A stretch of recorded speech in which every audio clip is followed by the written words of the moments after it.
Bum bum bum bum bum bum bum bum bum bum bum bum.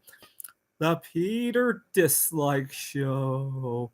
Bum bum bum bum bum bum bum.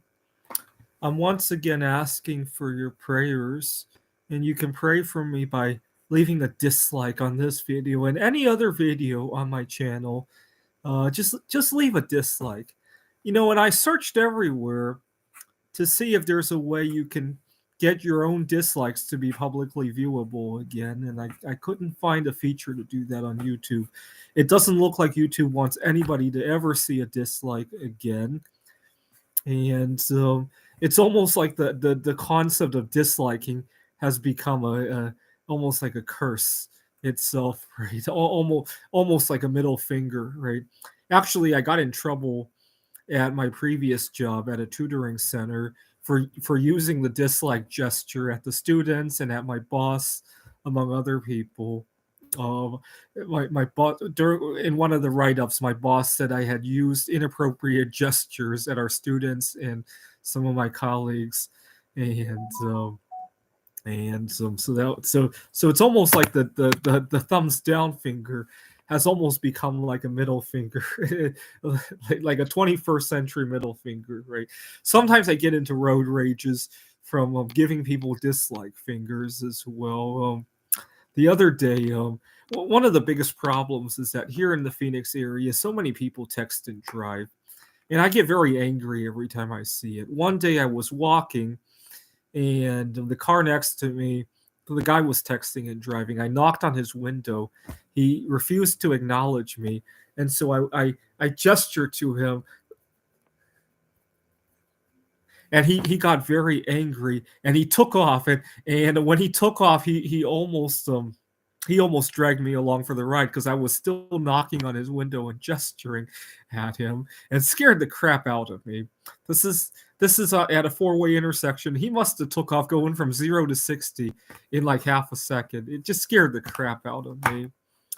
And I really like the dislike gesture though, because every time I have a video that gets dozens of dislikes, it brings me a lot of good luck. I haven't had a lot of good luck recently. Today I got into a stressful event at work and I really embarrassed myself.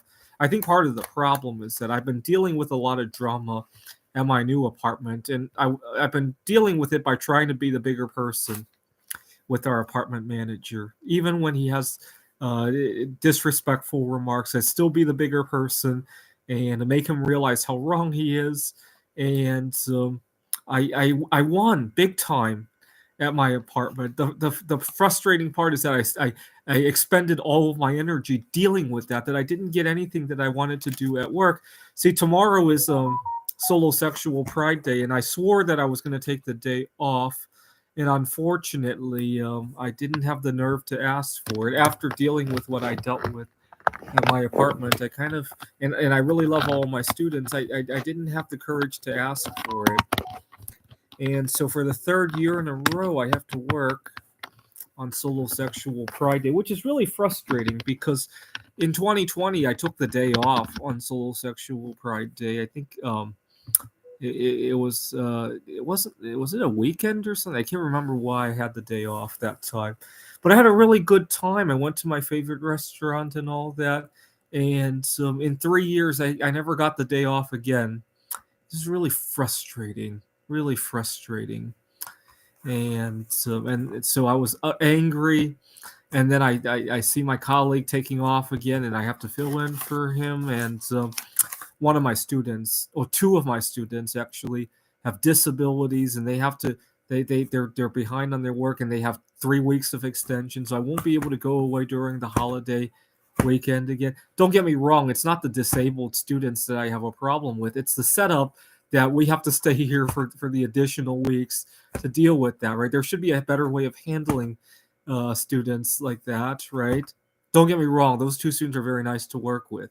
One of them is actually recovering from cancer. The other one has ADHD. They're very nice to work with. But unfortunately, it means I have to miss my winter break, right? So it's very, I didn't know what to do. I can't get angry at those two students. I love them, both of them. I can't really get angry at the fact that I can't take tomorrow off because I really love all my students. But at the same time, I'm missing out on Evelina Falenta's birthday and celebrating solo sexuality. And I feel really sad for this whole solo sexual community. And so I just got all jammed up. And at the same time, I really love dealing with some of the wacky roommates that I have here, but I expended all of my energy. And as a result, I became a huge basket case at work today. I don't know what to do, right? So I'm asking for your prayer. By the way, I really mean it when I say pray by disliking. Someday, I'm gonna set up a temple with a big dislike figure made of bismuth, weighing about a pound, right, or a ton. I mean, of bismuth, a dislike finger on the wall. It'll weigh about a ton. It'll be a few feet high, I would say, right?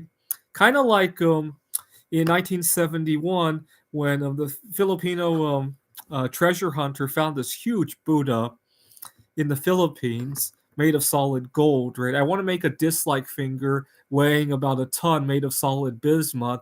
I believe the day will come when bismuth is worth way more than gold, right? And so maybe uh, uh, it will be a big treasure when it's found. Now, right now, as I speak, the feds are manipulating gold prices. Don't forget, most of the gold around the world is held by governments. They got a long way to go to manipulate the prices down. The last time the US government ever owned bismuth, believe it or not, they used it to end World War II, right? Hiroshima, Nagasaki, right? That was the last time the government ever owned any bismuth, and it didn't stay as bismuth by the time it went to Hiroshima, right?